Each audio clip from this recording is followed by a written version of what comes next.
Good morning friends. आज हम start करेंगे स्टैटिक्स बुक का चैप्टर 6 फ्रिक्शन। सबसे पहले हम ये पढ़ लेते हैं फ्रिक्शन होती क्या है।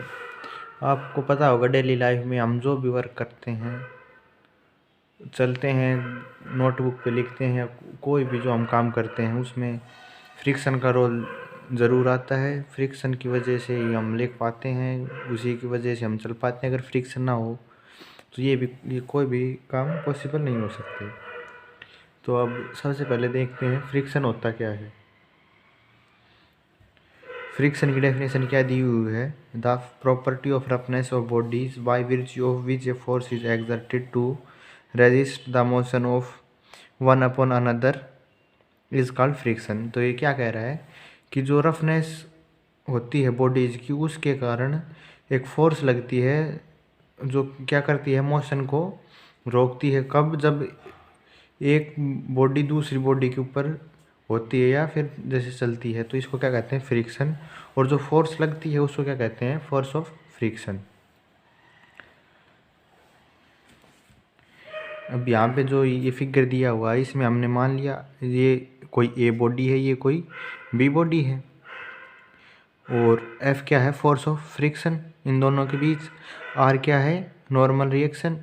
और एस क्या है, यहाँ पे एस है जो रिएक्शन है वो बॉडी बी की, वो हमने क्या मान ली, एस। ठीक है।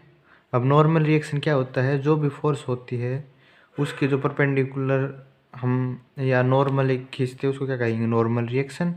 और जो टेंजेंशियल कंपोनेंट है एफ के, उसको क्या कहेंगे हम, force of friction.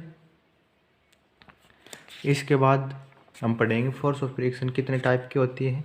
Mainly force of friction दो टाइप की होती है। First is statistical friction, second is dynamical friction. तो स्टैटिकल फ्रिक्शन क्या होती है, जब बॉडी रेस्ट पे रहती है या हम उसको क्या कहें, इक्विलिब्रियम में रहती है, जब जो फोर्स लगती है, जब जो फोर्स ऑफ फ्रिक्शन होती है उसको क्या कहेंगे, स्टैटिकल फ्रिक्शन। और जब बॉडी मोशन में हो इसको क्या कहेंगे, डायनेमिकल फ्रिक्शन। अब जो स्टैटिकल फ्रिक्शन है इसके दो टाइप दिए हुए हैं। फर्स्ट टाइप है नॉन लिमिटिंग और सेकंड है लिमिटिंग फ्रिक्शन। अब नॉन लिमिटिंग क्या होता है, जैसे हमने मान लिया ये कोई दो बॉडी हो गई, एक बॉडी हमारे नीचे बुक होगी, सेकंड बॉडी ये हो गया पेन। तो हम इसके ऊपर फोर्स लगाएंगे और ये हम इस पे फोर्स लगाएंगे, ये जो पेन है ये मूव नहीं कर रहा, लेकिन हम फोर्स तो लगा रहे हैं। तो जो फोर्स इसको रोक रही है फ्रिक्शन की वजह से नहीं चल रहा है, तो इसको क्या कहेंगे, नॉन लिमिटिंग फ्रिक्शन। और हम इसको फोर्स लगा रही है, जस्ट मूव होने वाला उसको क्या कहेंगे, लिमिटिंग फ्रिक्शन। ठीक है। अब दिया हुआ है फ्रिक्शन दो टाइप से होगी, क्या तो रोलिंग फ्रिक्शन या स्लाइडिंग फ्रिक्शन। रोलिंग फ्रिक्शन कैसे, जैसे हम कोई चीज़, जैसे ये पेन यहाँ पे रख दिया, ये रोल होके जा रहा है, तो ये क्या होगी, रोलिंग फ्रिक्शन। और स्लाइडिंग फ्रिक्शन जैसे हम इसको ऐसे करें, वो स्लाइडिंग फ्रिक्शन।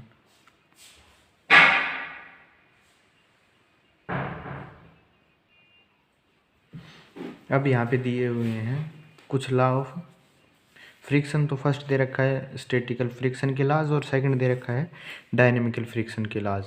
तो पहले हम पढ़ते हैं स्टैटिकल फ्रिक्शन के लॉज। तो क्या है, statical friction act in direction opposite to that in which the body tends to move.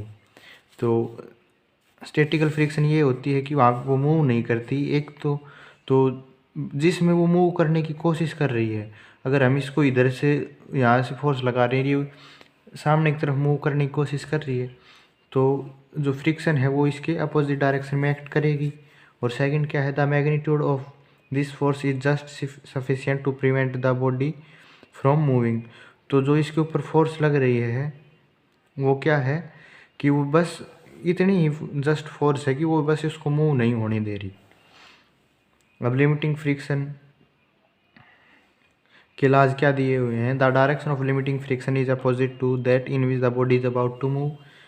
जो लिमिटिंग फ्रिक्शन है उसकी डायरेक्शन अपोजिट होगी, जिस डायरेक्शन में वो मूव करने वाली है जस्ट उससे अपोजिट होगी लिमिटिंग फ्रिक्शन की direction. Second, the magnitude of limiting friction of the point of contact between two bodies bears a constant ratio to the normal reaction at that point. क्या कह रहा है, जो फोर्स ऑफ फ्रिक्शन है और जो normal है उन दोनों का बीच का रेशियो क्या रहेगा, कांस्टेंट। ठीक है, एफ और आर के बीच का रेशियो क्या रहेगा, कांस्टेंट। और जो limiting friction is independent of the shape and area of the surface of contact. जो लिमिटिंग फ्रिक्शन वो इंडिपेंडेंट रहेगी किसके, शेप और एरिया है जो सरफेस कांटेक्ट में है दूसरी बॉडी के, उसका जो एरिया और शेप रहेगा उसके इंडिपेंडेंट रहेगा। इसके बाद दे रखे हैं लॉज ऑफ डायनेमिकल फ्रिक्शन। इसके क्या दे रखा, फर्स्ट ला क्या आता है, direction of dynamical friction is opposite to that in which the body is moving. ये सेम है कि जो डायनेमिकल फ्रिक्शन है वो अपोजिट रहेगी किसके, जिसमें बॉडी मूव कर रही है उसके अपोजिट रहेगा। The magnitude of dynamical friction also bear constant ratio to the normal reaction and the ratio is slightly less than that in case of limiting friction. इसमें क्या कह रहा है, जो मैग्नीट्यूड है डायनेमिकल फ्रिक्शन का उसका नॉर्मल रिएक्शन के साथ एक कांस्टेंट रेशियो रहेगा। ये तो पीछे वाली बात, इस पर इसमें आगे क्या दे रखा है, ये रेशियो है इसकी वैल्यू स्लाइटली लेस रहेगी किससे, जो हमने लिमिटिंग फ्रिक्शन पढ़ा था उससे थोड़ी लेस रहेगी। Dynamical friction is independent of the velocity of the motion.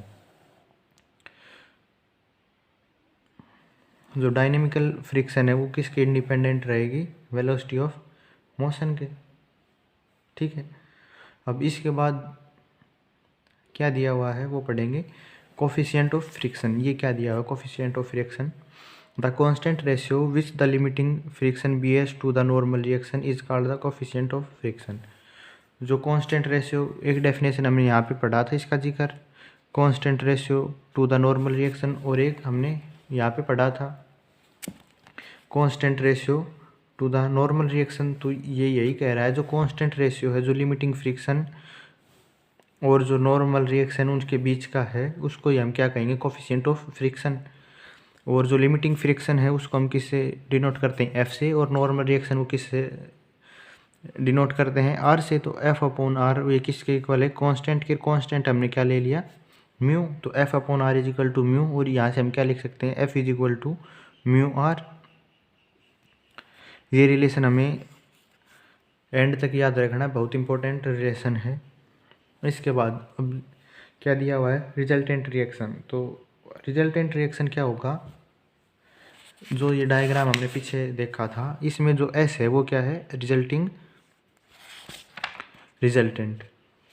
ठीक है, तो रिजल्टेंट रिएक्शन जो ये है एस, इसको क्या कहेंगे, रिजल्टेंट रिएक्शन। ये आर नॉर्मल रिएक्शन, एफ क्या है, फोर्स ऑफ फ्रिक्शन या लिमिटिंग फ्रिक्शन। तो limiting friction F and normal reaction act at right angle to each other have a resultant force say S which is called resultant reaction। यही कह रहा है, जो limiting friction है और जो नॉर्मल रिएक्शन है वो दोनों एक दूसरे के परपेंडिकुलर लगती हैं और उनका एक रिजल्टेंट होगा, तो उसको हम क्या कहेंगे, S, और उसको क्या कहेंगे, रिजल्टेंट रिएक्शन। और इसकी वैल्यू कैसे निकाल सकते हैं, S is equal to under root R square plus F square. ये किसके इक्वल आया, F की जगह हम क्या लिख देंगे, म्यू आर का स्केयर। तो यहाँ से आर स्केयर कॉमन आ गया, आर स्केयर को अंडर रूट से बाहर लेंगे तो बाहर क्या आएगा, आर। तो आर इंटू यहाँ पे 1 बच गया, यहाँ पे म्यू स्केयर। एक ये रिलेशन हमें याद रखना है। ठीक है,